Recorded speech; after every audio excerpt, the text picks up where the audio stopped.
Today we're going to look at analogies, which is simply looking at word relationships or looking at how words relate to each other.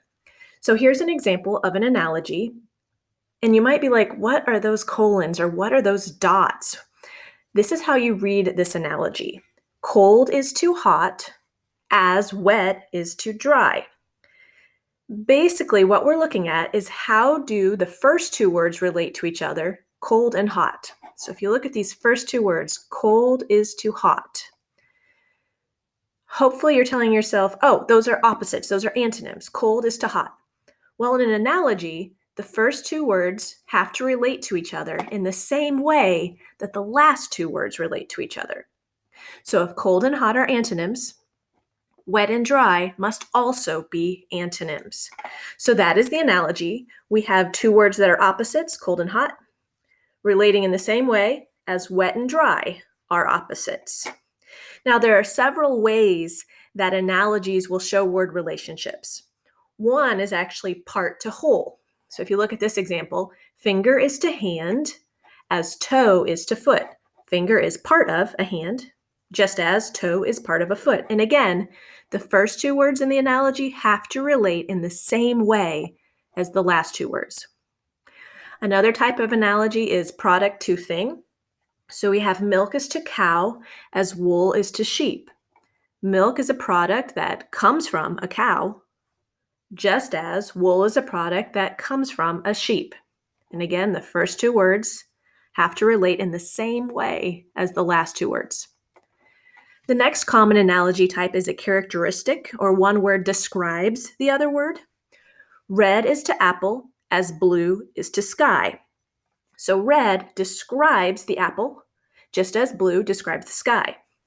And the most common type of analogies are actually synonyms and antonyms.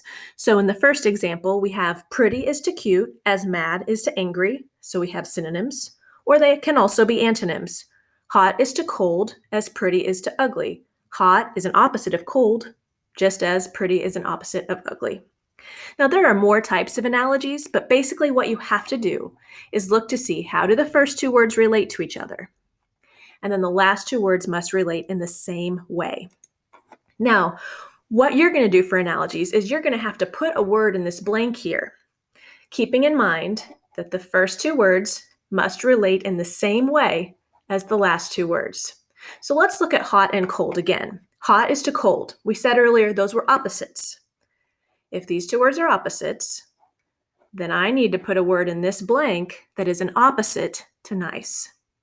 Hot is to cold as nice is to blank. What could go there? Now you could put several words there, but they all should have something to do with the opposite, a word that's an opposite of nice. So I put mean, okay? Well, we need a word that's an opposite to nice to complete this analogy and make these two words relate in the same way as these two words, in this case, opposites. Now let's look at the second one. Sad is to depressed as angry is to blank. So let's look at the first two words again. Sad is to depressed. How do those words relate? They're synonyms, or the same. So here I need a word that means about the same thing as angry. So sad is to depressed as angry is to... Hopefully you said something like furious, something that indicates someone is angry. Because again, these two words are synonyms, so then these two words must also be synonyms. Now the next ones get a little harder. Dog is to poodle as school supply is to blank. So again, let's look at how the first two words relate. Dog and poodle.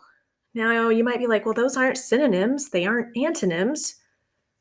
But poodle is a type of a dog. So we have the second word being a type or an example of the first word. So here we need the words to relate in the same way. So whatever we put in this blank should be a type or example of a school supply. So what could we put in here to finish this analogy? You could have put something like pencil or folder or binder, anything that would be a type or an example of a school supply. Let's try the last one. Hand is to glove as foot is to blank. Again, look for how these first two words relate. Hand and glove. Glove fits on a hand. You put a glove on a hand. So could we put here to make the analogy complete? Well, what do we put on a foot? And you could have put sock, you could have put shoe, okay? But basically for an analogy, whatever we put here has to make the analogy complete by making the first two words relate in the same way as the last two words. Now you're actually going to practice this with our Unit 1 vocabulary. So let's look to see here, because I'm giving you some choices now for what would complete the analogy. So in number 1, nice is to kind as brave is to blank. Again, let's look to see how do these first two words relate. Nice and kind are synonyms. So we need to fill in whichever one best completes the analogy. So whichever one would be a synonym for brave. Which one of these 4 vocab words would complete the analogy? Hopefully you said valiant. Valiant is a synonym for brave. They mean about the same thing. Let's try number 2.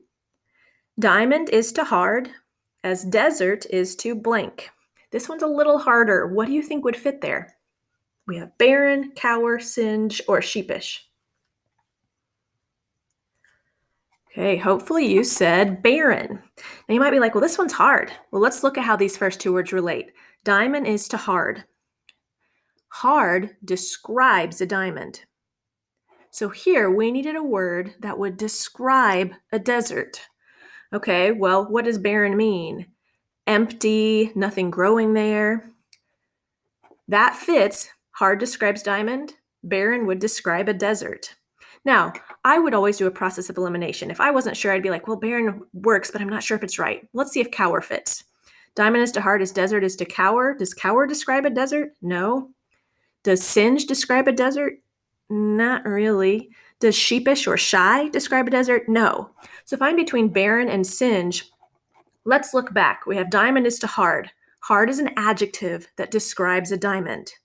So here we need an adjective that describes a desert. Barren is the only adjective that would describe a desert because it does mean empty and nothing grows there. One more practice. Number 3. Small is to big as skinny is to blank. Well, how do small and big relate? Small and big are opposites. They're antonyms. So I need to put a word in here that is an opposite of skinny. We have quiver, presentable, ferocious, or portly. Which one fits in the blank? Hopefully you said portly. Okay, small and big are opposites. Skinny and portly are opposites. So now you are going to do a practice with our Unit 1 vocabulary words. Let me know if you need help.